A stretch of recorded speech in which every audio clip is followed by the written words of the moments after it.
We're here at Geekin Out. We're here to finish off our trilogy of the Darth Bane series. The last book is called Dynasty of Evil. As you can see by the episode number, Sleaze is back for the last one, and we have Uncle Tony here as well. I am Moose. As usual, please follow us on all the social media. Facebook, YouTube. YouTube's not really social, I guess it is, but tweeting and Twitter. Instagram. We are hosted at Podbean, so please go there. Well, you can comment on YouTube. Yeah, I think obviously it's social because people go there. And of course, follow the Sleaze at the Sleaze52. Follow the Dr. Huge show. If you're into wrestling, check them out and do stuff. Are you even out in the wrestling? Yeah, it's still funny. It's still super fucking funny. The Sleaze is on it. So if you like him from our show, if you don't, watch it anyway. Or if you don't, go fuck yourself. Yeah, and watch it in spite of the fact that the Sleaze is on it. Watch it to be the bane of his existence. So yes, we're gonna get right into the last book. Unless you guys have any announcements or anything that you want to go over.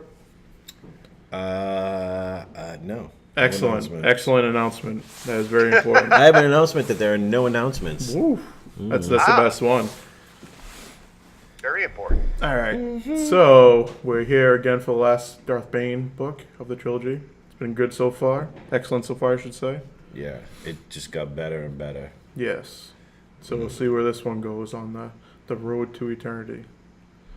So the Dynasty of Evil picks up 10 years after the end of Darth Bane Rule of Two. They're living in a mansion now. Right. So basically after his recovery at the end of the Rule of Two, he and Darth Zana have been living on the outer rim world of Ceatric 4, I believe it's called. Mm-hmm. Under the assumed identities of Sep and Aliyah Olmec, a pair of wealthy merchant siblings. So right away, like when this part came up in the book, I was like, are they posing as merchants or are they merchants? Like, are they? You know what I mean? Like, if you're just posing as something in a town or in a city for so long and saying you do this kind of business, sooner or later, people in that business are going to be like, hey, do you want to get into I got a business, like at some point it has to come to, they're not just posing anymore. They're actually doing that sort of thing, right? Yeah, I think they did some of that, like just to cover them up, and they needed a front for their money intake. Right. Because they had tons of money and obviously had a mansion and all that stuff, and obviously it was a front so no one would know they were Sith friggin' Sith or whatever. And he had all that money that one of the other Sith Lords from the Brotherhood of Darkness embezzled, so he has to, like, launder that money back into the system, too, right? Right. That's what it seemed like. All right. They sort of hint around that they are doing, like, merchant-type shit, but I think it's more of a front. I don't think they're actually, like, making a lot of money. I think they had that before. Right. It's mostly more disguise, the whole, that they were showing. Right. So they make a point to tell that Bane's constant use of the dark side has begun to take a noticeable toll on his body, along with that and the Orbilis being on his body for like 10 years. Which has been off for 10 years too now. Right, so, but I mean, from that, those constant creatures sucking his, dark side off of him and all that stuff. Sucking his dark side off? Sucking his dark side off. He didn't need toilet paper, they were just sucking his dark side off, so it was good. Holy shit. Literally. It didn't take long, did it? Wow. Okay. That took a turn. Yikes. It's getting dark. And also just the... pun. That's a lot of pun. And obviously at this time he's starting to get a little bit older as far as, in age. So all the combination of things, he feels himself starting to slow down a little bit. So he's starting to question... like when Zana is going to actually attack him and try to kill him and take over as master. Yeah, because he wants her to rip the mantle of Sith Lord from him at his peak, not like take it from the withering corpse of some old dude who she could fucking take out at any time. Right, that can't really defend himself or anything. Also, at this time, he's starting to get, like, little tremor in his hand every once in a while. It seems like It's getting twitchy. it's getting twitchy. So basically, he has no, like, he doesn't think Xana's going to attack him. He's starting to, like, think, like, he needs to find another apprentice, but he also does not think he has another 20 years plus to actually train another apprentice. Because if he does, at that time, he'll be an old shit, and it's the same fucking problem again. Right. Yeah. So he's starting to think of, again, getting another apprentice. So he's starting to do some research on trying to, further his life or some sort of thing like that. Immortality. Right. So exactly. He let's see what the guy's name is. It's and to do. Right. That's if I'm saying that correctly. Adadu. Adadu. Darth Adadu. Adadu. Gesundheit. Pun. Just trying to see who the guy's name. Actually, doesn't fucking matter. So basically, he gets a scroll from like a Sith artifact dealer, and the Sith artifact dealer just thinks that he's a wealthy merchant that has a hard on for the dark side, and that sort of thing.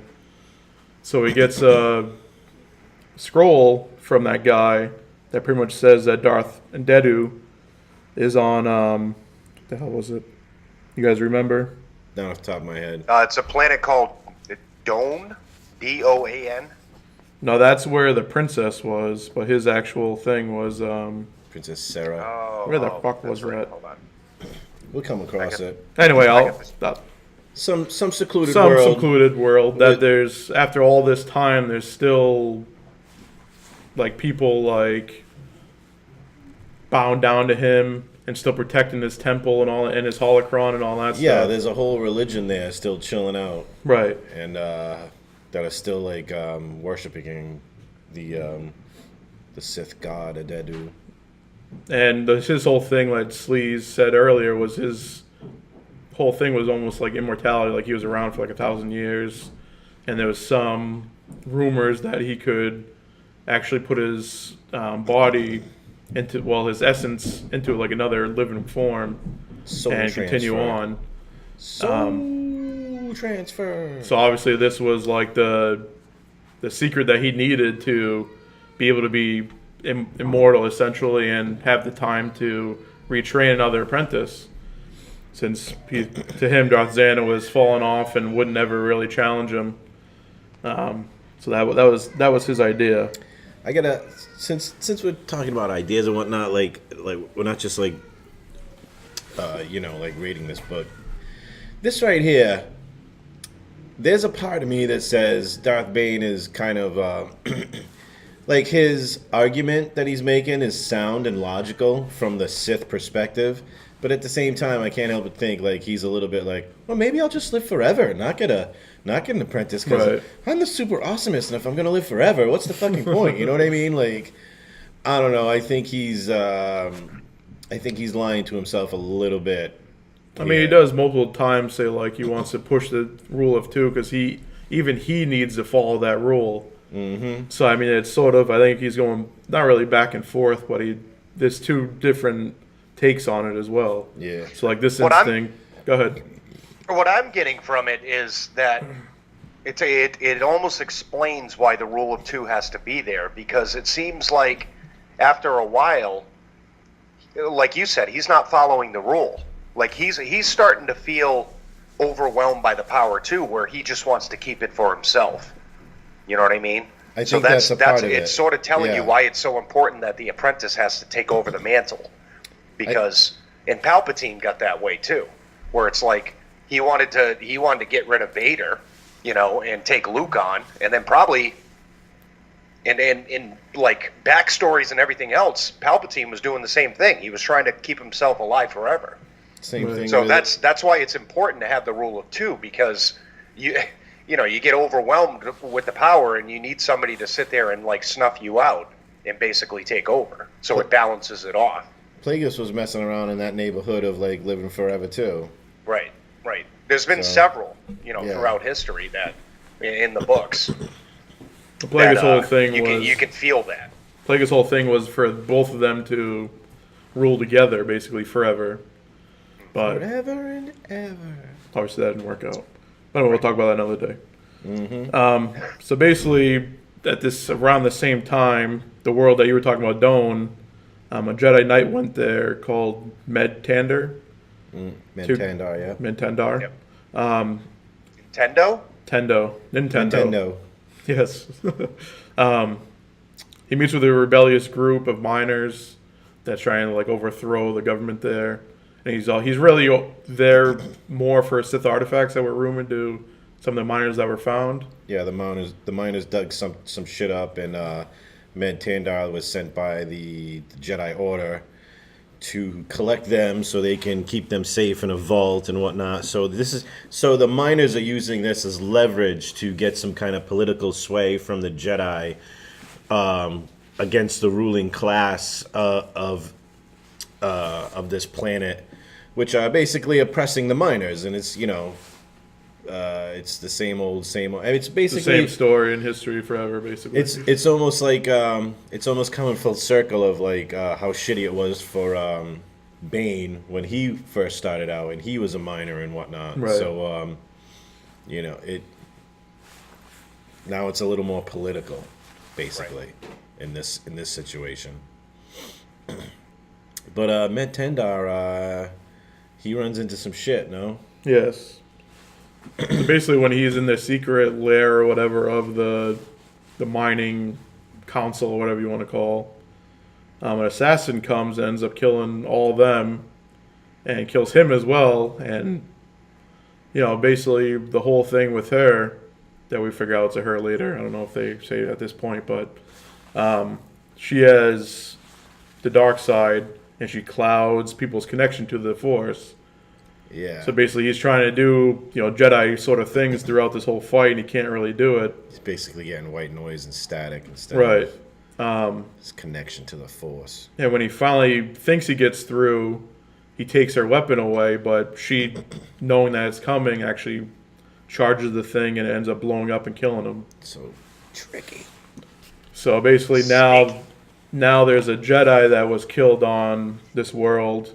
And this is the perfect opportunity to have, Bane sees it as a perfect opportunity to have Xana go there and investigate to see, not only to see if there's another Sith, but potentially this could be his new apprentice as well. And she's sort of thinking the same thing. Like, she needs to find an apprentice at this point.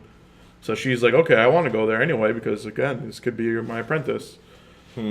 So this is his front to basically go and find Ndendu's holocron and go to that world, which we'll find later on. So he's basically just giving her busy work while Right. he's trying to go become immortal and find that what you just said, the holocron. Because obviously he doesn't want to be up front with her being, you suck, I need to go find a new apprentice, so you go over there and I'll go do what I need to do.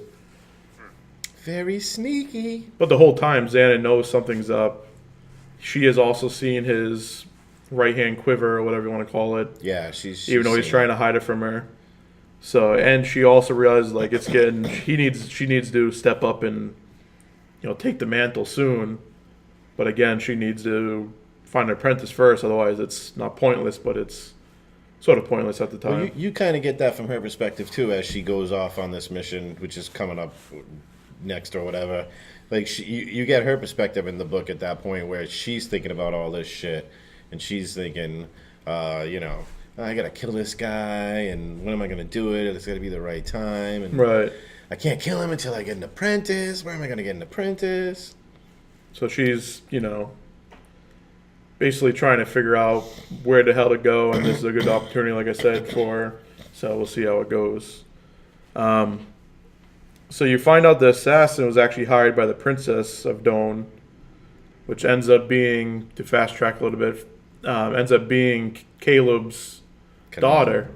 Yep, the healer. The healer that has saved Bane now twice, that is now in pieces, literally, from Xana. And she thinks Bane killed him, right? Right. She doesn't know yet at this point, right? Well, she figures that Bane killed him because...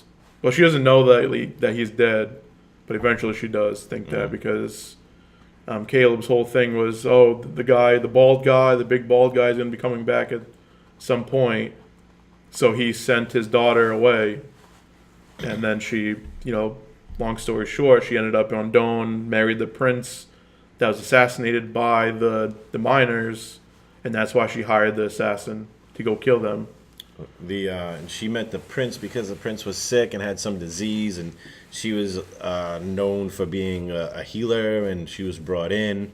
She nursed the prince back to health, and then they fell in love like a Disney cartoon, right? And which is apropos because Disney would soon buy this franchise anyway, Right. So they fell in love, and then it was the shit that you just said, how there was some kind of terrorist act, and while the prince was there, and he ended up getting killed, and she's not handling it well. She's not going through the steps of grieving, in a healthy way. She's thinking about killing some people. Another note to make also is her loyal bodyguard for years now is Lucia from the Gloomwalkers that Dez, Bane's name before Bane. She was the sniper, correct? So specifically, this is the woman that he took the rifle from. Remember that scene where he snipes a bunch of people? Yeah. He does it with her rifle, hands it back to her, and he was like, "All right, let's go." And it's mentioned throughout the book that Lucia still thinks highly of Bane, and to this point thinks Bane is dead. Went out to court-martial and got executed. Like, she didn't hear anything about him after that.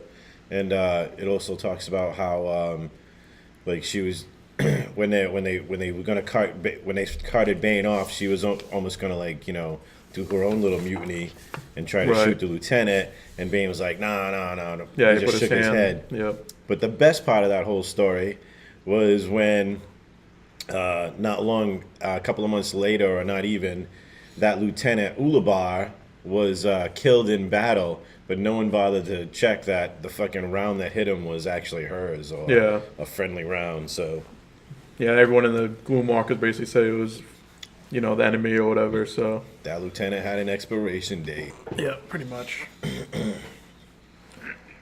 So basically, her and Lucia and the princess Lucia, are going to go to talk to the Jedi Council to pretty much smooth things over because the Jedi was killed on their world. So she thinks she can manipulate the Jedis and all this stuff and sort of make nice and all that sort of thing. Because the political thing that's going around is they think the ruling party of Doan was somehow behind the assassination, where the king is like, no, I'm the one that let the Jedi in. I didn't have anything to do with this. But the funny part is, or the kind of the weird thing about it is, if it was any other situation, this totally would have been a thing that the ruling party, the royalty, would have done to the miners. It's just that he didn't sanction this particular one. It was his daughter-in-law, or soon-to-be daughter-in-law, or whatever. Right. Yeah, their whole thing was, the Jedi's whole thing was, they thought the royal family used the Jedi to track down the leaders of the miners. Oh, yeah, and, once they found the leadership, they went in there and killed them all, including the Jedi, so it wouldn't be, obvious. So that's what their whole thing was. And the world that... and Dondu, whatever his fucking name is...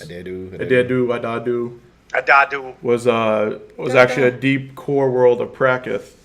That was the name of the planet. Yeah, you found it. Finally. And one thing I want to mention about this guy was, because he was so strong in the Force and immortal, quotes, the Jedi actually went out of their way to sort of wipe him from existence as much as they could.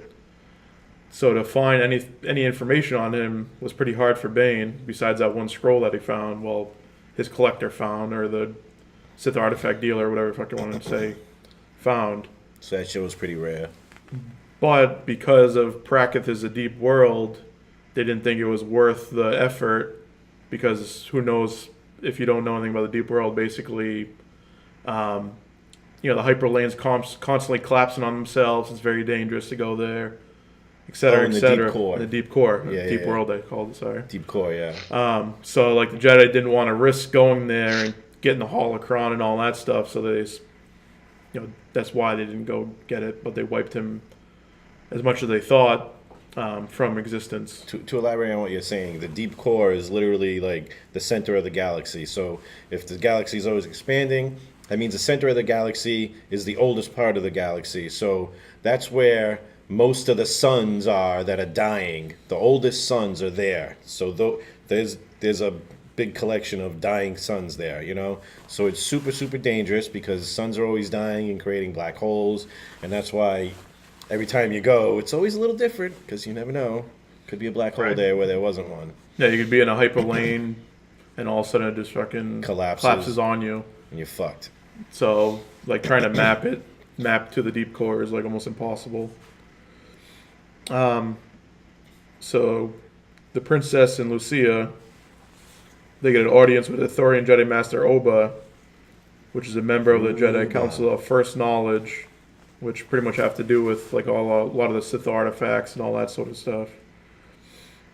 So they're just pretty much, the princess is trying to manipulate him the whole time, and eventually the talks become about. She does a good job too. She does. She holds her own definitely. And he doesn't really think anything of it. It seems like he kind of buys it. So the conversation eventually comes that the last Sith Lord was killed, and there's this like the plaque, the right. There's a monument with your boy Farfalla, Sleaze, and all those other Jedi knights and masters that were killed like at the temple. And this is when Sarah, which is Caleb's daughter, finds out that he was killed as well. Because it has the list of all the Jedi that were killed in the whole situation, and at the bottom it's also Caleb, and she kind of like internally loses her shit right there. Right. But she keeps it together. Yeah, she's actually a pretty freaking strong character, and oh yeah, totally, it's pretty sweet. Let's see. Farfalla. Good boy. So they finish their little conversation. What's the conclusion they come to at the end of that conversation? What do they do for that? Do they just send her back? Don't know. We'll have to edit this. I think believe. I think believe. Well, I think believe stuff, and sometimes people tell me things.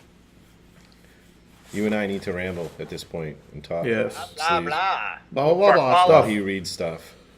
I forgot what this is called. It's basically, Master Oba gives a description of the Sith Master from the Jedi Master that went there and ended up chopping down the supposed last Sith Lord. Oh, and he describes Reyne's little cousin. Right, and so she realizes, like, it's not Bane at all. It's not the guy that she saw when she was a kid and that her father talked about. She realizes the Jedi don't know what the fuck they're talking about. So that's sort of how it ended, and they decided to go back to Dome and do their own investigation. So the princess ends up hiring that assassin again to track down Bane. The Huntress. Huntress. I gotta say, like, from like, soon as she hit the scene in this book, it just, reminded me of, what a badass this character is. Like, I'll get into it later, but she's a typical, like, really strong Force user that has no training, but is still really fucking strong. She can see into the future. She can see all the paths that the future might take, and she's just a super interesting. And that's how she finds her prey. She doesn't like do research or anything. She just kind of like thinks about it and like gets a feel. She gets like a scent, like a dog, but like a psychic, the psychic version of that, and she kind of just tracks them through the Force or where they're most likely going to be, and she sees where they're going to be in the future, and then she just goes there. Yeah, basically, the next scene or whatever is Bane finally gets to Prakith, and there is sort of a, well, there's, I don't know how many they said necessarily, but there's a good amount of people on the roof trying to stop him from getting to the temple. Yeah. And he pretty much wipes the floor with all of them, and eventually goes to the temple, finds a holocron, and gets it. So he lands on the temple because there's no place to land around it, right? Right. And that's as soon as he lands, it gets like crazy. And Yeah, they're so-called warriors that they're not force users or anything. They're just there for cannon part fodder. of the religion. They were Right. the religious zealots. And Krakith, by the way, is smelly. No. Krakith or Prakith? Get it? See, Sleaze gets it. It's Haha. not the place you want to go to. You sure? The dark side is what you're talking about? Yeah. All right. Yeah, the dark side on Krakith. Those Don't go there. obelisks were eating the dark side. Stay on the light side. Oh, so yeah, he fights his way through this temple. All these religious people are there, and they're no match because they're just like, religious dummies. And he just plows through them like fucking butter. No. Yeah, there's really no. Even though I think there's a few like force users in the temple itself, but they're just pretty much cowering in rooms and stuff, so he doesn't waste his time with them. He just goes right to the fucking holocron. It's actually Lucia that goes and meets the Huntress Again. on the space station, And, the moon space station and called the- Paradise. And the Huntress thinks Lucia's might be mad because there was collateral damage because of the Jedi. Right. But that's not the case at all. No. Is it? No, it isn't. Nah. They want to hire her again. They were like, we like that you killed all those people very efficiently, and we would like to hire you again to kill someone else, maybe. But not kill, actually. Capture, right? Correct. Because, so at this time, Xana goes and does her own investigation. I think she thinks it's an old fallen Jedi that actually did the murders, and that's known to actually go and find Sith artifacts and stuff like that. So she's not necessarily on the Huntress's tail at this point. But that dude is actually there on the planet anyway, isn't Right. he? And he heard about the assassination in the Jedi, so he gets interested too. So yeah, he's there, sort of not by mistake, but sort of by mistake. Or maybe just the will of the Force. Yes. The Force. So Xana goes to Nal Hutta in search of Hearth is the guy's name. Set Hearth? Said Hearth. I don't know. Something like that. And one interesting, while I was doing some research, I found out this guy is actually from the Star Wars game we play, that Wizards of the Really? Coast made. So I think Drew, the author of the book, can't think of his last name right now, actually Drew Carpishin. Drew Copperton grabbed that character from the RPG game and just threw him in. He was just like nonchalant, like NPC or whatever, No shot. which was pretty fucking awesome. So he's in Yeah. one of the books? Yeah, I'm not sure which one. I just saw It's that like it one was of those mentioned. token bad guys? Yeah, Oh, shit. which is pretty fucking sweet. Yeah, That is awesome. So like it doesn't specifically say he's like 1,000 years old or anything like that. He's probably in the Old Republic book, I would guess. But I thought that was a cool thing to bring up since we obviously do. Well, the game Old and that. Republic, I think has Darth Bane in it too, as Yeah. well as like Darth Revan. It covers that 4,000 years before the movies. Mm-hmm. So, or 3,000 years before 3,000 years before the Darth Bane books, 4,000 years before the movies. Right. Jesus. Yeah. So the Huntress actually goes to Ambria, where the princess wanted her to go, to basically go where Caleb's death was. Sorry. To get like get the tail of Bane or whatever, so she could do her little fucking That's where force she thing, gets her scent. her scent Bane, sort of yeah. thing, right? And then she definitely gets it. Yeah, she gets it, and she actually offers her 10 times her normal fee as well because that's how important it is to the princess. Well, mostly because like she wants her to capture Bane, not to kill him. Right. And the Huntress is like, I don't do that. I kill people. And then she finally talks her into it. And she's like, well, if you want me to do this, I mean, I'm going to need people. I'm going to need resources and money and blah, blah, blah, blah. And the princess just is like, yeah, whatever you need. Just let me know. I'll get it for you. And also the princess gives her a substance called senflax, which once administered to anyone, basically they make them into like a, almost coma level. Like they can't do anything once they're stuck with that. Shortly after they're stuck with it, they can answer questions, but they can't really like move or function or whatever. And the princess gives her that and knows about that because of her time with Khalib the healer. She's she's actually quite a well-renowned healer herself. So yeah, throughout a few times she mentions like she knows everything her father knew. Like he taught her everything basically. Mm-hmm. So on the way back, Bane to his Citric 4, or whatever it's called, a tasty beverage. He learns the ritual of essence transfer from the holocron. This is a badass part. Right. Which will basically allow a powerful enough Sith to transfer their essence to a new body, though their own body will be destroyed in the process. So this is definitely an important part to take note of for later on, which we'll bring up. The funny thing about it is, he keeps like working on the holocron, but to try to get the info, and Adedu is just like, nah, you gotta wait. He's like on the porch at Fight Club, waiting for Meatloaf to let him in the house, right?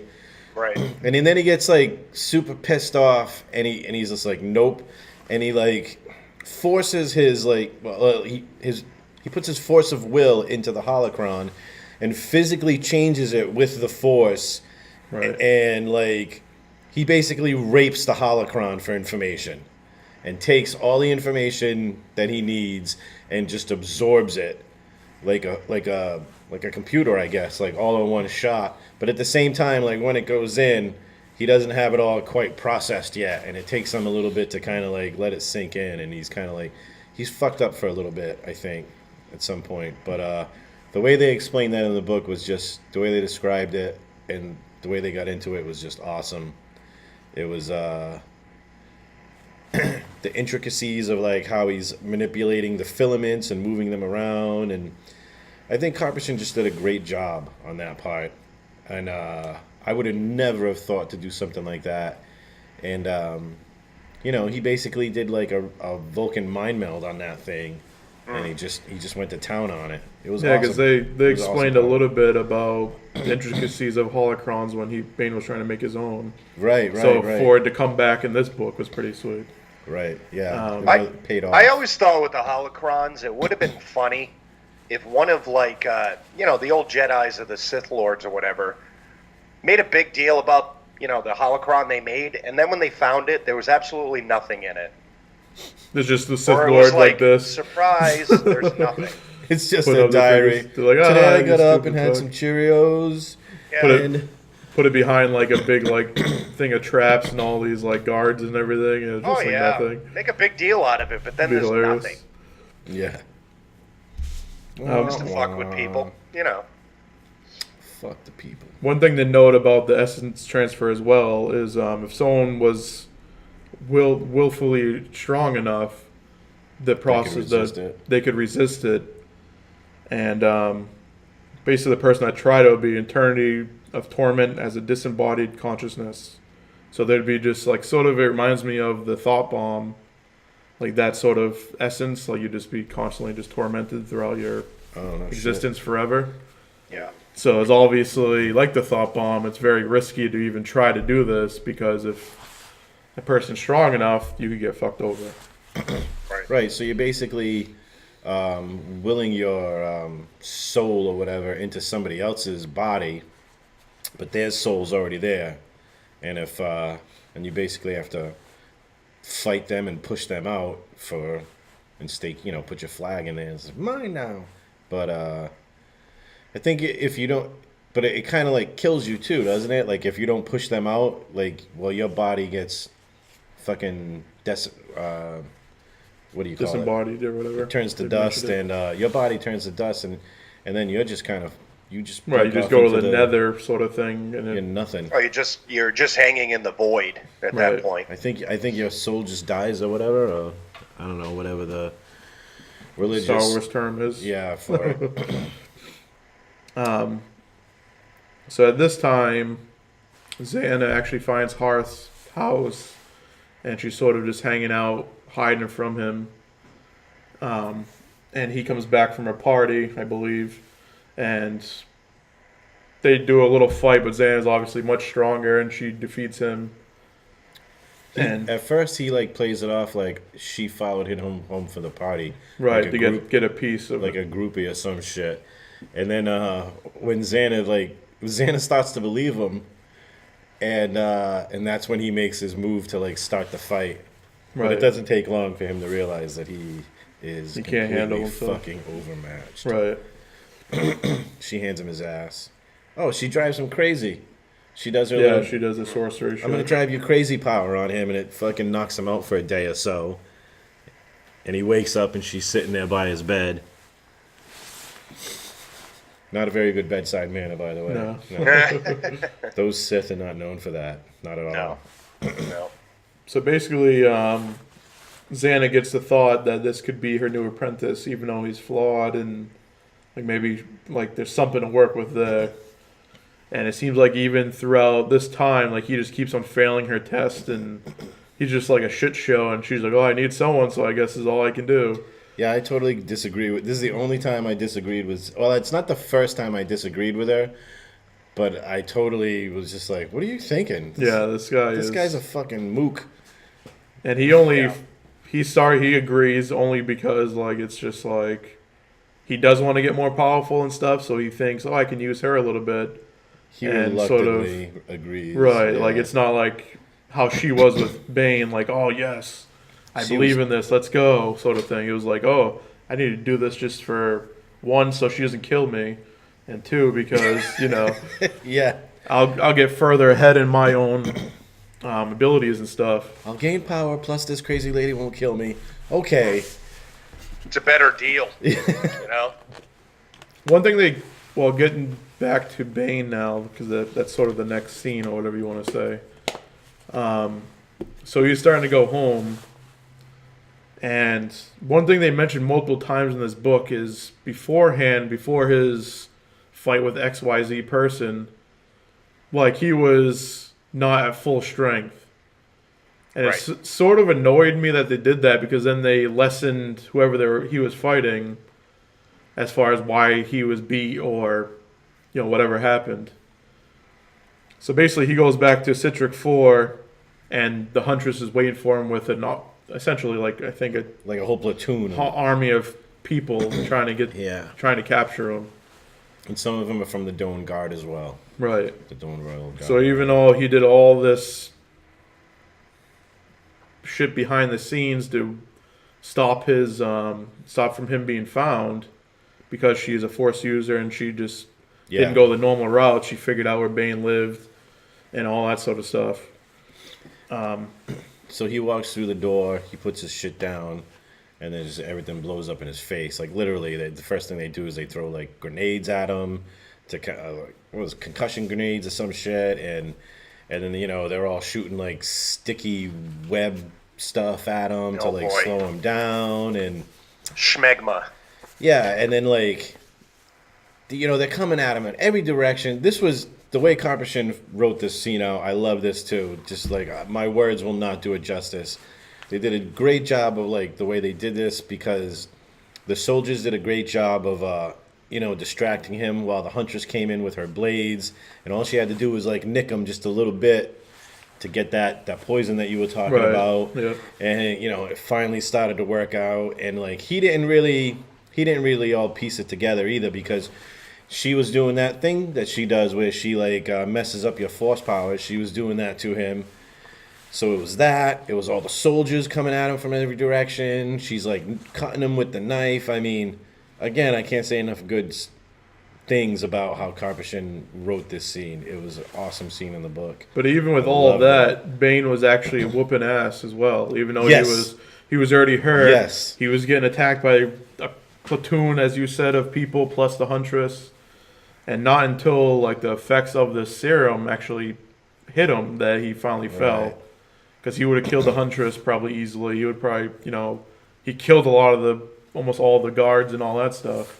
Throwing couches at him and all this other shit. They finally takes him down and they take him into custody. They collect his shit, the holocron and all that and whatnot. And at this point, like the Huntress, once she like passes off the Bane to Sarah, she can just leave. But ever since she started chasing Bane, she's been having dreams about Bane and a woman that you, the reader, know is Xana. Right. But she has no idea who Xana is. And she's like, she knows that her destiny lies with either Bane or that woman, that mysterious woman who we know is Xana. So she's not leaving. She wants to see how this turns out. And she usually can see the future, but it's cloudy with who she's going to end up with. So it's not like stuck in, she can't see it clearly right now. She keeps having a dream. And the dream is, in a sense, the same. It's a battle between Bane and Xana. But every time she has it, it's in a different place. And somebody different wins. Like in one dream, Bane wins. One dream, Xana wins. And it's always in a different place, different locations. And she knows. She becomes obsessed with like what's going to happen there. She takes his lightsaber. She takes the holocron. And she kind of like stashes it away and does that. And just keeps it for later. Right. So shortly after Bane gets captured and they get off planet and all that stuff, Xana ends up coming back to their planet, their home, as well, and figures out that Bane was taken. It seemed like because there's all the shit in the house all destroyed and everything like that. And I think she talks to one of the like flight people or whatever on the planet, and they figure out that like a ship parked way away from where normal ships park and all that stuff, and it had the emblem of Dawn on it, right? That's how she figured out that it was them. But they parked out in the woods, like you were saying, right? And he also tells her that her brother just got back too, who is Darth Bane, right? And she's like, what? Where the fuck was he? He didn't tell me he was going anywhere. So already she knows something's up. Something ain't right. Right. In a couple of different ways. So now Bane's brought back to Dawn, like we said. And Sarah pretty much is the princess. Pretty much just keeping him in a coma level sort of thing. But once she does go in there and she gives him another sedative or whatever, and he comes wide awake and pretty much laughs at her for doing this and pretty much like gets in her head and mind fucks her basically. Yeah. And he's like, it doesn't matter if you kill me, who cares? Like, blah, blah, blah. Like this typical Bane thing, like, you're not going to stop us. You're not going to, there's other Sith out there and all this sort of thing. So even though he's tied up and probably going to get killed at some point in the book, he still has upper hand somehow because Bane's just like so fucking strong and everything. You're right. He totally gets in her head. And she didn't expect to get turned around on her like that, and she doesn't know how to deal with it. So, and it also brings her to the conclusion of like where she made her mistakes and how she fucked this whole situation up, and like this is not a normal, healthy thing to do to kidnap somebody and try to torture them with different chemicals and whatnot and interrogate Why them. not? It's getting so you can't kidnap people and keep them in your basement anymore. In your giant prison basement. How are you supposed to get anything done? Yeah. I think she was going back to like her father didn't believe in taking sides or anything, so I think that was sort of like fucking with her too. You're just thinking like what he would do. But a big thing about this, which we didn't mention yet, was this is when Lucia recognizes him. So, she's getting the thought process like this guy that saved her and her Gloomwalker brigade or whatever you want to call it, life multiple times. Yeah. Like is now in front of her, and she can repay him in a way, just let him go. Funny thing is like he doesn't agree with her logic, but he'll take it. Right. Yeah. He's like, I don't know. You get what I'm saying with this.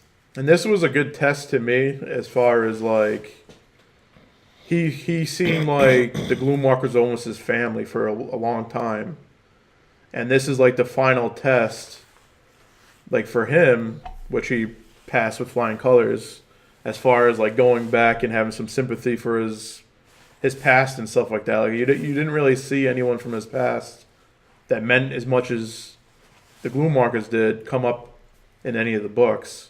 Right. So I thought that was pretty interesting to throw this curveball, and obviously they needed a way for him to get away from this predicament. Yeah, and he doesn't. You get the impression that he does not feel the same. He's just he doesn't give a shit. I'm a Sith now. You don't matter to me. Nothing exactly really matters except, yeah. Yeah, it was a good little example of even though they brought up that stuff, like Tony said, I'm still a Sith, so fuck off. You know? But he will Sith, right down the Sith line, will take advantage of this lady thinking that. Yeah. So. Yeah, that's a very Sith thing to do.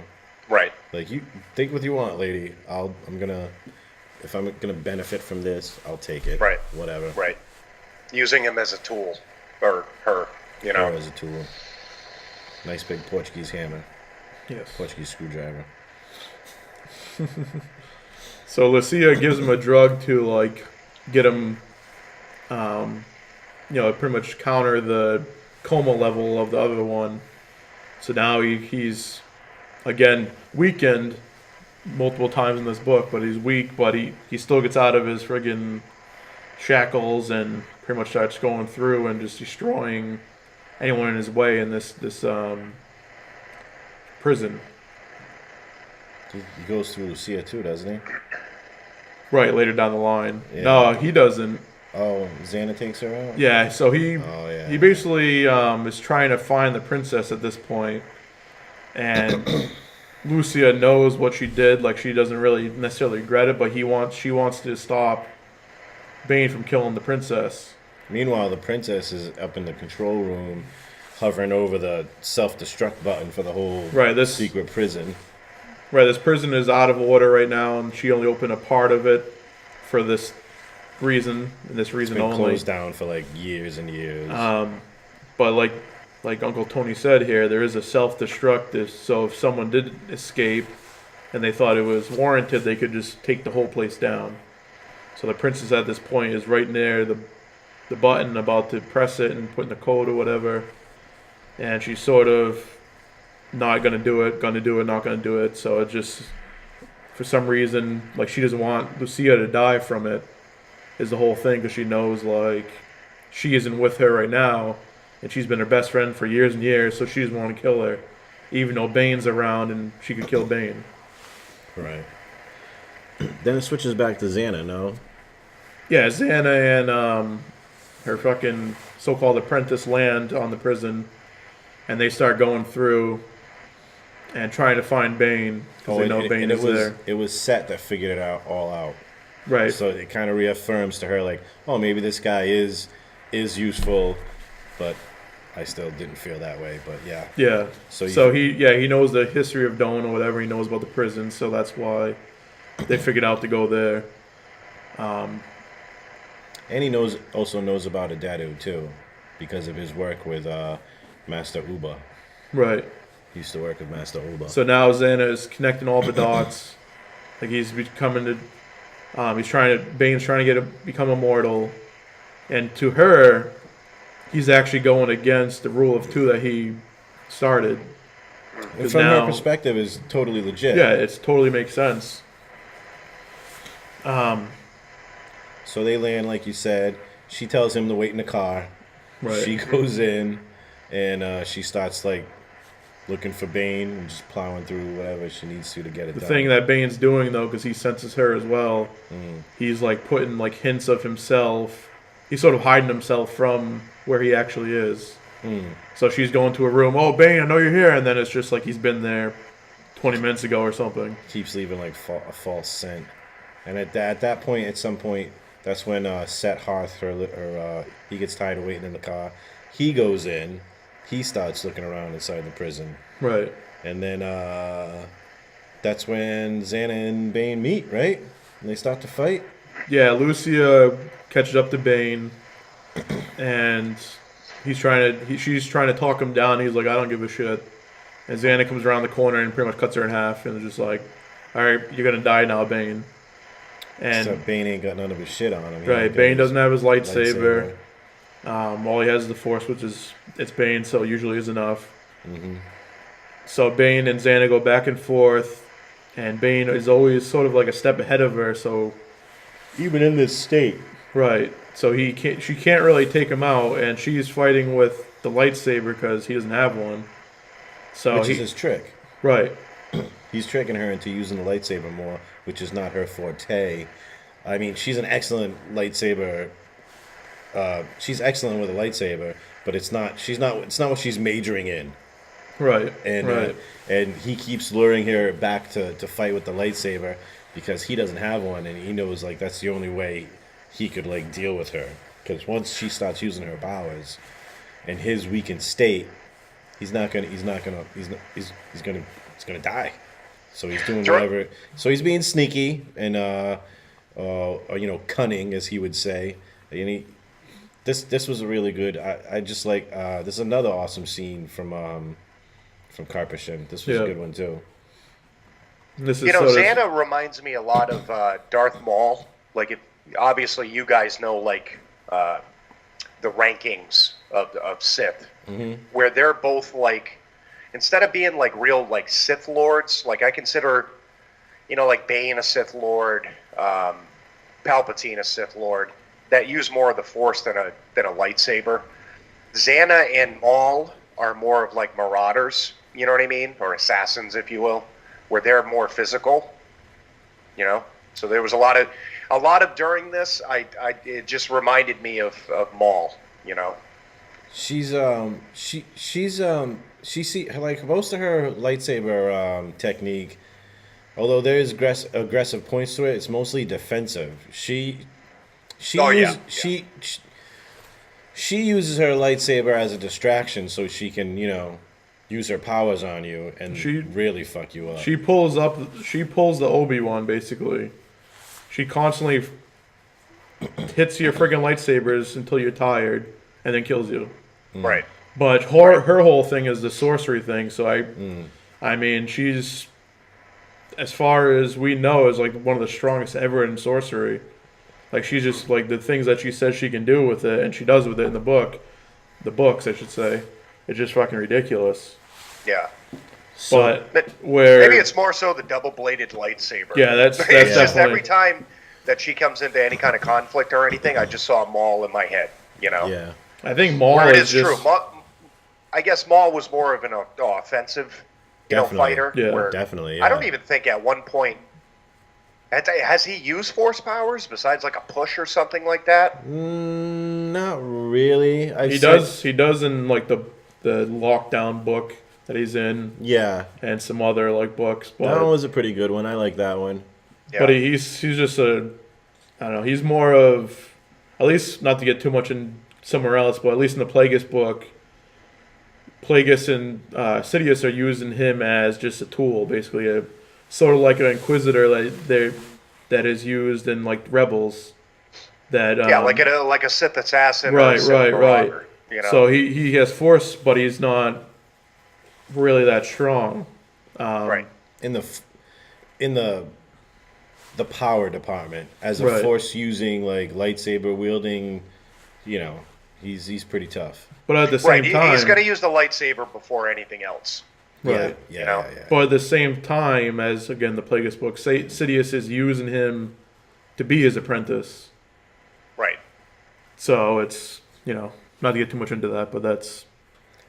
I can see the similarities with the double lightsaber and all that stuff, but I think their fighting style is totally different. Yeah.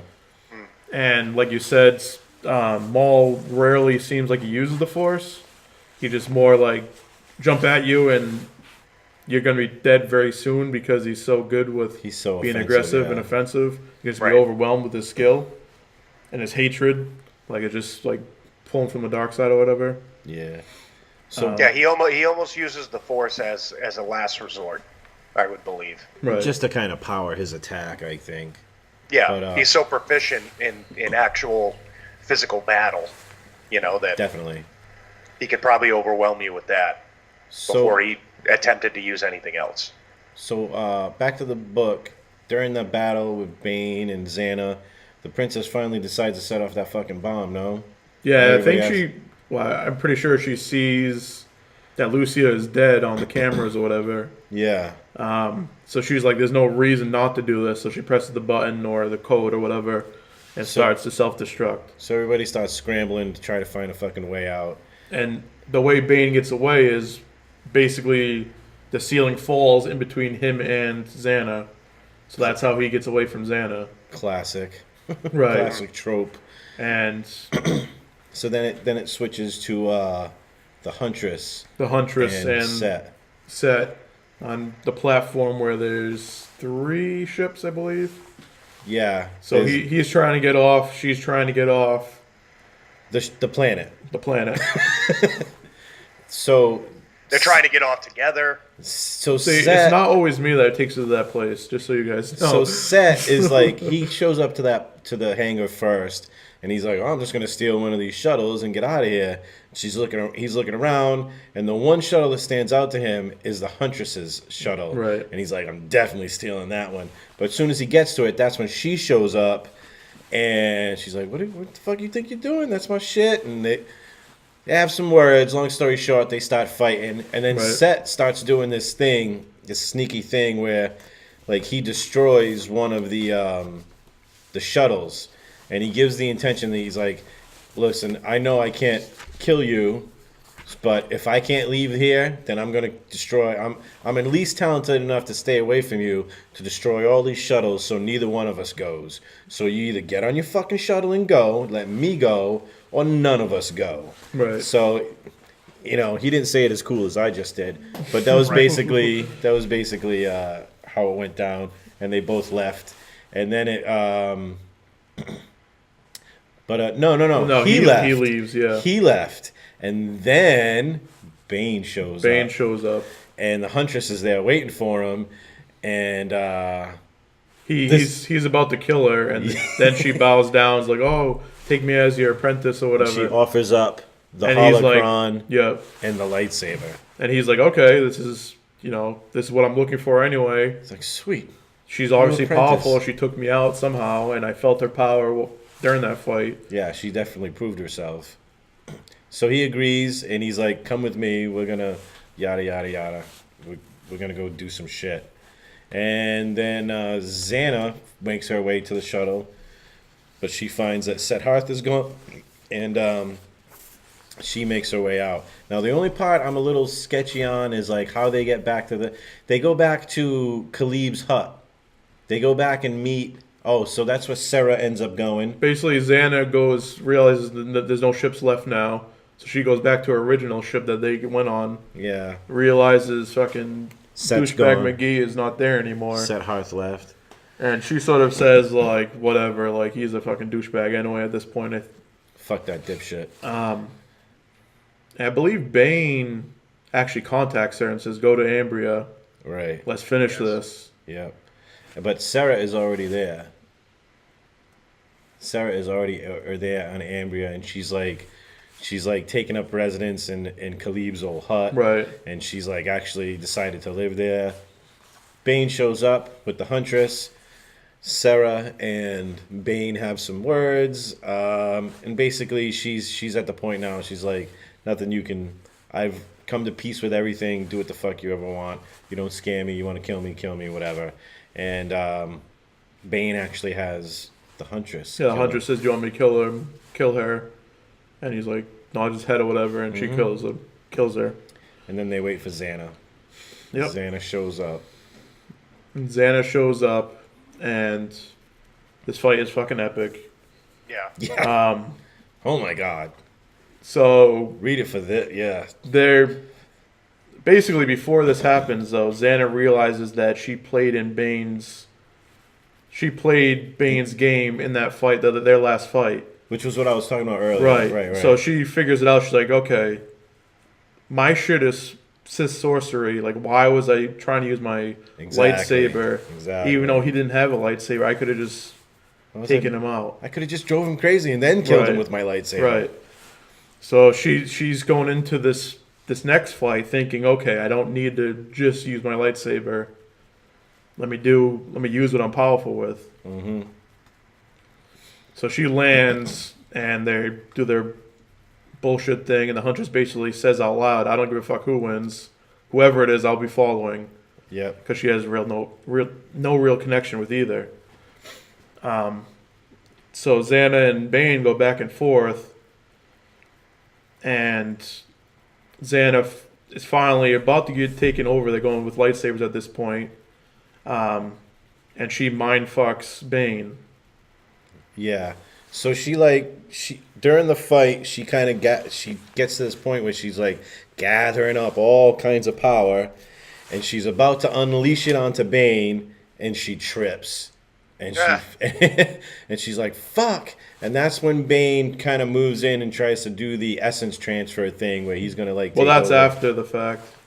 You're right. She mind fucks him, and it seems like, okay, so many other times, like, this is how she killed people, made them go crazy, but he, because it's Bane, fights through it. And he's like, okay, I just need to fully aggressive. That's when he does the counter. He starts thinking, he's starting to think, okay, this is the only way I'm going to be able to do this is do the essence transfer.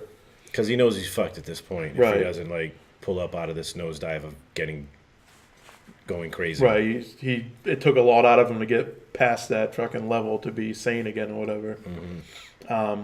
So he attacks her like crazy, but at the same time there's these fucking Sith tendrils coming out trying to grab him and fucking attack him. That part's real. Right. Like that's one of like her Sith spells where it's basically like what you just said. Those tendrils are pulling at him, and the thing is with these tendrils, if they touch you, you go numb in that spot, or if they wrap around you, you're just fucking incapacitated. Is this a power in the books we use? Because if not, then we gotta add I think it is. All right. That's crazy. Yeah. So he eventually knocks the lightsaber out of Xana's hands and is about to go for the killing blow. And one of those tendrils grabs around him, basically, aside from one of his arms. And so he is numb, and the last thing he can do is attempt the essence transfer, and he goes and fucking grabs her. And he's doing it. He's going through the process. And it's basically a battle of wills at this point. Who has the strongest force of will? Right, and this is a really fucking awesome way to end the book. So they go through the fight back and forth, like battle of wills, like Uncle Tony was saying. And Bane's body actually disintegrates. Yeah. So you think right then and there, again, the caution from earlier, if you fail, your body's going to go, well, either way, your body's going to go bye-bye. Yeah. So his soul has literally left his body, and the process of that has, decimated his body. There's nothing left. It turns to dust. And now the only way for him to survive is to push Xana's soul out of her body and take over. This is the only way. There's no coming back now. So it's do or die. There is no try. So at this point, the Huntress goes up to Xana, that she thinks is Xana, her body. It says Darth Bane or whatever, and she says, no, Bane is dead. But Xana's hand twitches, the same hand that Bane's was twitching. So she says it's me, Darth Xana, and then they do their little thing. But yeah, that little twitch is a little. So it's fucking awesome, and I guess Drew later on, after the books were done, Oh, you years know about later and this. I shit was like gonna bring that, this up. All right, cool. basically said Xana won, but he left it. He put that in there so they could be something to build off of later on. It was like a little like, it was just like a little reverberation of what was left of Bane. Like, Right. he definitely didn't win. That's definitely Xana. But at the same time, she didn't come out of that. But part of him sort of Unscathed. there as well, it seems guess. like. You know, like, it was basically like his, if his soul was a cup of water and you poured it out, that was like that little twitch of his hand was his soul splashing onto Right. her. Like a drop got in somehow. Yeah. So now Xana and the Huntress are master and apprentice, which is a cool fucking like duo. Like, oh my god! At the end of this, when like I said, this is the fourth or fifth time I've been through these books, and at the end of this, I'm just like, I want these books way more than I wanted Bane. I want Yeah. Darth Xana and Darth Cognis. Holy shit! Well, that's funny you said that, because when I first read it, at the end, I was actually disappointed. Like, I love the whole sequence, I love the book, and all that stuff, but my disappointment was I was waiting for a new set of books to come out. Right. Yeah, well, that's definitely disappointing because they're not fucking coming. Yeah, I know, and it sucks so bad because it's such a dynamic fucking story that they could have told, and obviously we don't get that. Well, I think that's what he was banking on. Like, oh, I got all this money from this trilogy. I'll leave it open with these two new characters and hopefully get more. I got 1,000 years of Sith Lords to work through. Right. That'd have been fucking sweet if you got another trilogy or Oh 10. my god. And all you hear is just it's like whispers of like Darth Xana after this. I mean, I got a couple of things in front of me right now that's, from Legends or whatever, but there wasn't like a real continuation of her story. They don't really explain, like, to my knowledge, they don't really explain a lot like how Cognis took her over and the continuation. I mean, there's like after she gets taken over by Cognis, they say that Cognis took on an apprentice called Darth Millennial, which is a horrible fucking name. Oh, that. Yeah, and it's he just sat around the Sith temple. Yeah. Fucking he got up at 12 o'clock every day. Growing his beard long, and he wore knit caps. And Well, in reality, doesn't have a job. In reality, Xana is not even canon right now either. At least Darth Bane is, but she's still a fucking awesome character, and I would definitely like to see. Actually, she is canon. Is she? If you include, I mean, do they include the movie novelizations as canon? No. Oh, fuck me, then No. she's not. These books are not canon anymore. They are considered legends, and legends is not canon. So basically, anything that's in a movie, or like the Clone Wars cartoon, or any book that's coming out now, or the comic books that the comic books are Marvel. That's canon. All the old school shit, that's not canon anymore, unless they take something from it and put it in a movie or one of the new cartoons. Well, only what they put in the new cartoons. And Yeah, shit. only. Yeah, that was something I wanted to discuss with you guys, because when I was looking up information on the book, they said there's a mention of her in the novelization of The Phantom Menace. So I was wondering if the actual That might be. I'm not sure. I'll have to look into that. Was actual canon. Yeah, I can't dispute that. I don't know for sure. So technically, from what you just said, if that's true, technically she is canon if she's in that book. Yeah, if she was in that book. That's something to actually look into. So, but also, like we had discussed, you were here for the first Darth Bane book.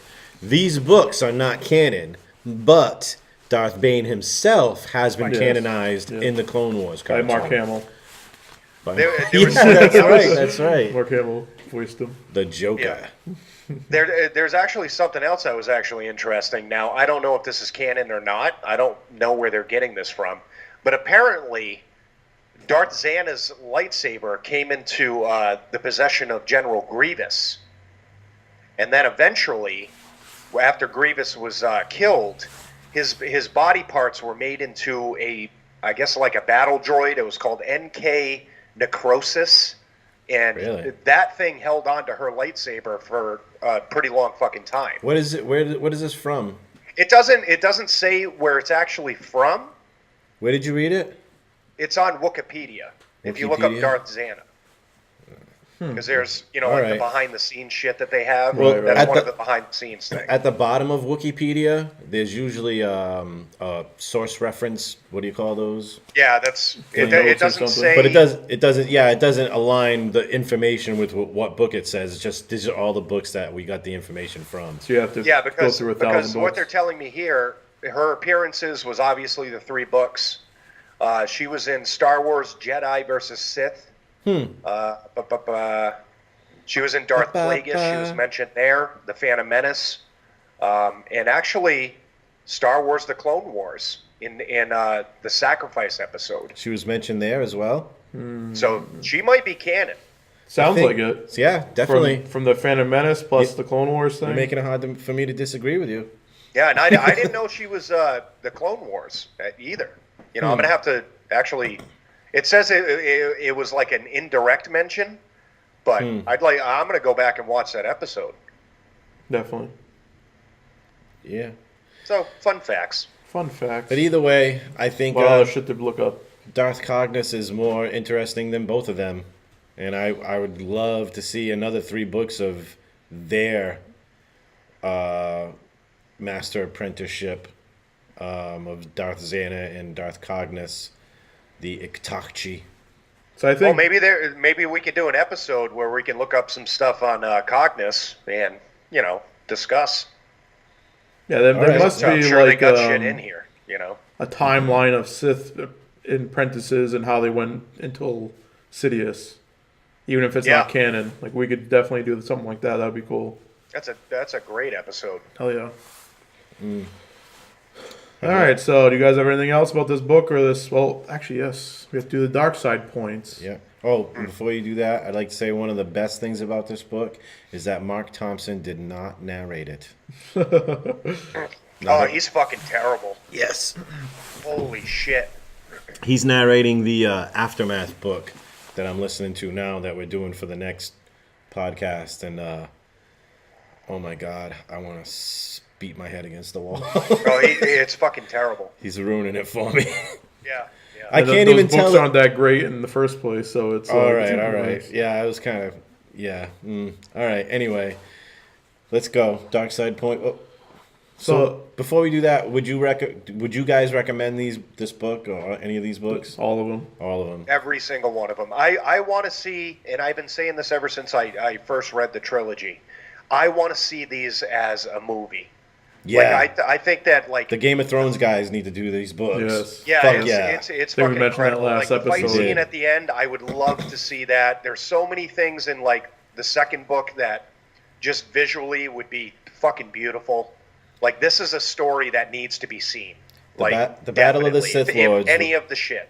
The Battle of the Sith Lords will totally overshadow the Battle of the Bastards Yeah. any day of the week. And Well, then this is it. It's new too because you have it's an anti-hero sort of thing. It's you can almost say that with Anakin and Vader and shit, but this is like these are bad guys throughout 3 films that you could do, and it's just something they haven't done before. You know, on the viewpoint of a Sith, they really, I mean, they didn't do that great with Anakin, turning into Vader and stuff like that. Like, you could really get into the psyche of Bane and Xana and everybody else. If you're going to go that deep, how about instead of 3 films, how about 3 seasons of 10 episodes each? Or that. I mean, give me something that's live. Fuck yeah.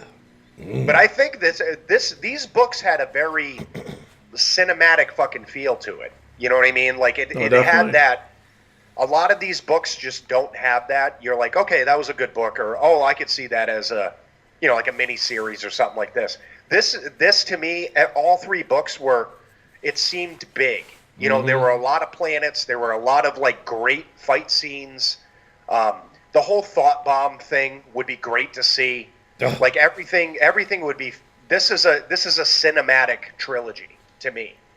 Yeah, Yeah, I I felt agree. myself like listening to the books, I was like this, like in my head, like, oh shit, this is gonna be Yeah. awesome. Like waiting for like the next thing, like I knew it was coming or whatever. I was like, oh, this is fucking great. Like you don't, at least I don't feel like that very often in even Star Wars books or books in general. So it was just like it was a good like it was nice to feel that sort of thing and being excited for the next book, the next page, and so on and so forth. Yeah, it was one of those very few like books that I could not put down, like literally. I'd sit there and be like, all right, after this chapter, I'm done, and then it would suck me back in. Here's a question for you guys. So if we're on the idea of like a movie or a series, who would you like to play the two main characters? Oh god. Ooh. Maybe we should have the guy that Vin played Diesel Bane. has to be Darth Bane. Fuck. That's the easiest one that first pops into my head, but I fucking hate him. Yes, I agree. We need to He's get the such a guy that terrible played. actor. We need the guy that played Bane in the Batman movie to play Darth Bane. That's Guy Tom that's Hardy, in wasn't it? Venom. You think he's Venom? Tom Hardy. now. Yeah. Yeah, No, Tom I'm Hardy. just fucking around. Shit. Who? It's tough. Because it has to be a big and that looks decent bald. You know what I mean? So And a good actor. And a good actor. So it's tough. The Rock. I was The thinking Rock. maybe Jason Statham. Yeah, he's not big enough though. No. Yeah, The that's Rock the would be problem. fucking awesome. I don't The think Rock- his personality The Rock would be good for fucking Bane. fantastic, to be That was honest. that was my choice. But Yeah, it was his choice. that was my idea. I just said it louder than he did, so you heard it. That was my idea. I'm Now, who Star-Lord would in play this. Xana? Because now, mind you, you have to pretty much have a girl that's sort of innocent that transitions into a fucking twat. Yeah, but I mean, you know, basically. she's young for just the end of the first book, Path of Destruction. Oh wait, go back. So I one. mean, You would have to have two actors. Yeah. Play, obviously. if we can't get The Rock, Patrick Stewart, he's bald too. yeah, but That's what we're going by, right? Just baldness. Anyway, Yeah. well, I said big and bald, but I thought you said big balls. Oh. Sorry, my bad. How about for Xana? Because going by what you just said, she kind of has to look innocent in a way. How and she about has to be good looking, according. Kristen Bell? Yeah. She was a Disney princess. Kristen Bell. I can see him going down that route. And she can actually, I've seen her in movies where she can play a wicked bitch. Yeah, but she looks so sweet and good and whatever. Right, She's a good right. actress. She's got good comedic timing, and I don't know, I just couldn't see her swinging a lightsaber though. I really couldn't. you're probably right. But still, But it yeah, would be kind of cool. But that route, that's a good line of thinking as far as that type of person. Yeah. And I'm not hip to all the new actors and actresses and whatnot. Well, are coming out either. that's the tough part. Oh. You know. They'd probably bring some British actress over, an actor probably that would. How about Make it Karen Gillan? I think I'm saying her that? name right. Nebula. She was Ah! she was in Doctor She Who. would be good. She would be She good. was in Doctor Who. She was one of the sidekicks. And she's in already Doctor in the Marvel universe, Who. She's so gorgeous. You know Yes. who too? And I'm just you too. you two. You want to get Bono yeah, in on this? Bono from YouTube. Yeah, should he'd be a play good Bane. Bane. Right. The actress, I always forget her name, but I'm always impressed because she does a good split between like real sweet and like total twat. Is the actress that plays Maggie on The Walking Dead? Like I think Yeah. that she might be able to Maggie. pull that off. Oh, the one that was she was dating the guy that Chinese died. Glenn. Glenn, Glenn, yeah. Maggie, huh? I can see that. She's good looking. Good looking. She can play a wicked nice character, and then she's a fucking total bitch too. I agree with you with her acting chops, but she doesn't look the part for me. As far Well, as, but you know, like the picture behind me, Behind both that's of the us. problem with her is that I think she looks too, shall I say, Caucasian. I find that Xana looks more, let's say, Latino. You know what I mean? It's just I can't really fucking think of Hey. a really good Latino actress that could pull off what that character calls for. if we're gonna go for like any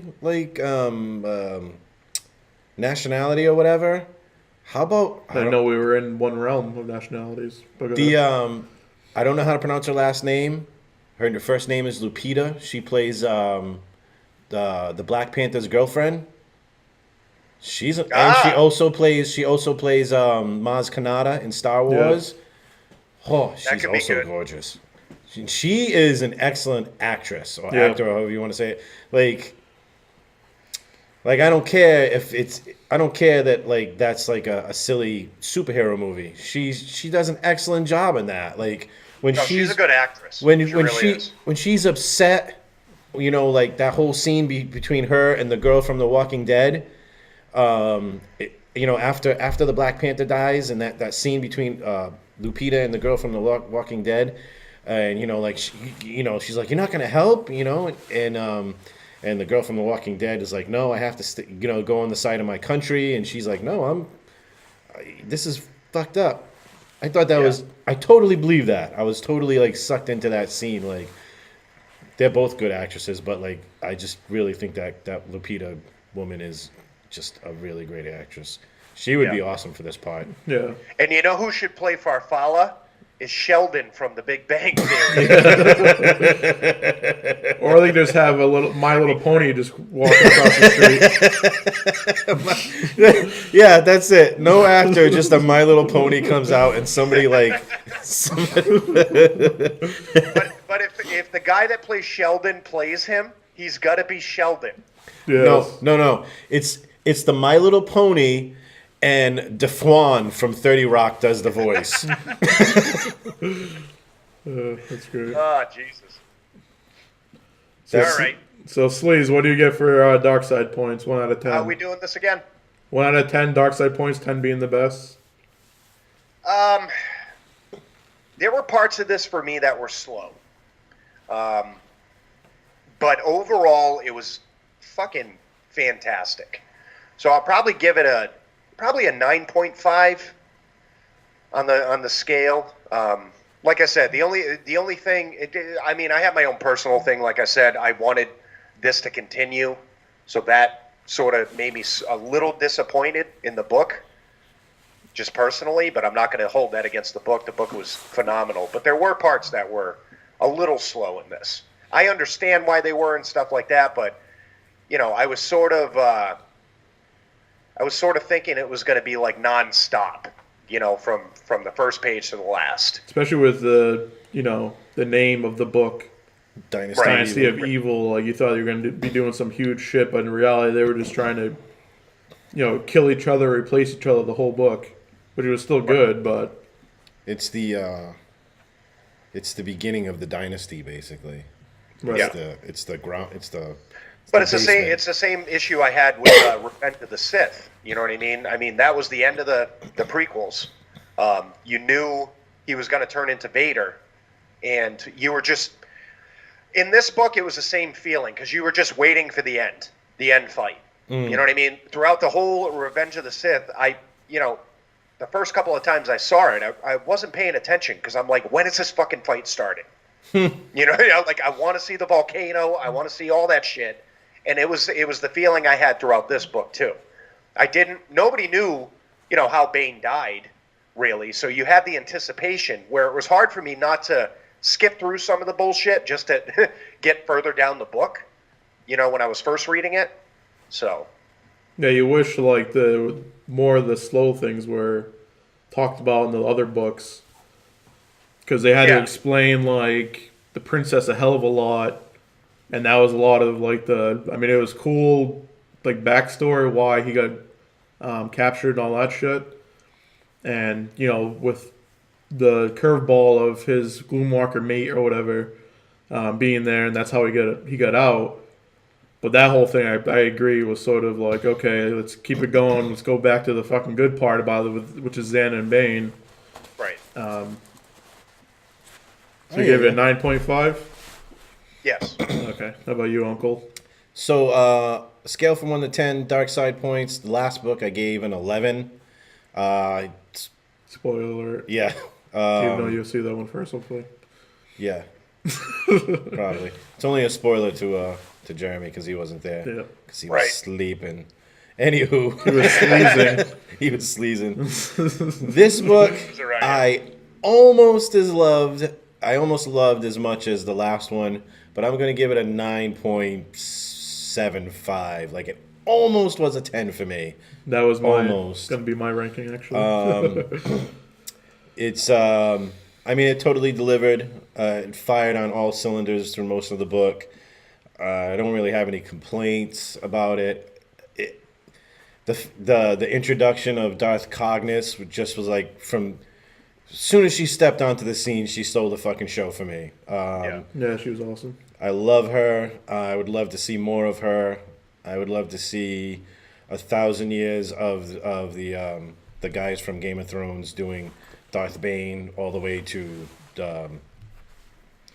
fucking Plagueis and Sheev Palpatine.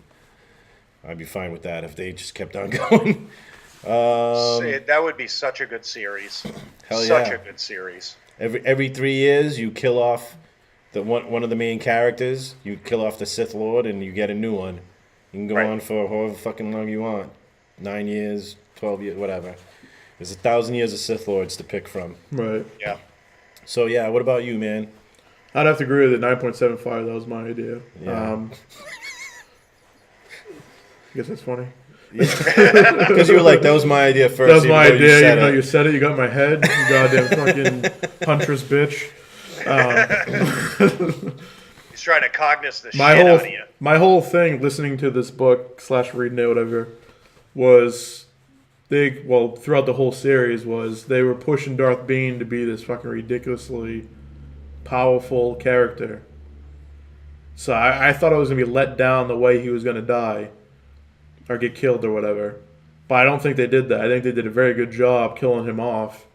And like I thought it was gonna be like he falls down a fucking mountain or something, and she pushes him or something stupid like that sort of thing. No, they did it exactly the way they should have. They did a good job. It was a duel. There was no. It was what I wanted to always see Yoda and Palpatine fight.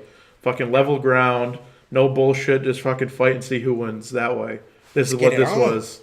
No, nothing out of the ordinary. Which is obviously a fight is going to happen wherever. But that's what I wanted to see, and that's what they did. Yeah. Yeah. So this great series, great books, probably some of the best books in all of Star Wars books, and there's a lot of them. There's a lot of shitty ones, but these are the diamonds right here. Go out. Diamonds in the rough. Hopefully you're listening to this because you already read it and you wanted to, Or hopefully this makes you want to read it. Yeah. If you didn't listen to it yet. It's a must read for any Star Wars fan. Yeah, definitely. It really is. Doesn't matter if it's not canon. It's such a great set. Some of it fucking is. books. Well, at least the characters. It seems like. Yeah. So like Uncle Tony said earlier, we're going to be doing the Aftermath trilogy next. Yay. He's overly excited. Yeah, I We'll can see tell. how that goes. We might just, depending what we do, we might just sort of make that 2 or something instead of 3. Just sort of throw them all together. But we'll see. Yeah. We'll see. So do you guys have anything else you want to bring up or anything? No, sir. All right, excellent. I don't want to talk to you guys anymore anyway. Oh, nice. So, I'm taking my studio and I'm going home. yeah. So again, follow us. We're on Google Play, YouTube, Facebook, Apple Podcasts, iTunes, same thing, Twitter, Geekin' Out Network, Instagram. We're hosted on Podbean. Remember to follow the Sleaze at the Sleaze52. Follow our brother sister cast thing at Dr. Huge Show. And check them out if you're into wrestling or if you just want to fucking hear a fucking awesome show. Watch it in spite of the fact that the Sleaze is on. Yes. Right. Check out. I totally suck. Yeah, he sucks, but at least you'll have some material to fucking bash him with. Yeah. So it'll be worth it. And check out our website, geekinoutpodcast.com. Geeking out. Geeking out for Uncle Tony, the Sleaze, other hand. I'm Moose. Farewell. Thanks for watching. Thanks for listening. Till next time. I break my hand.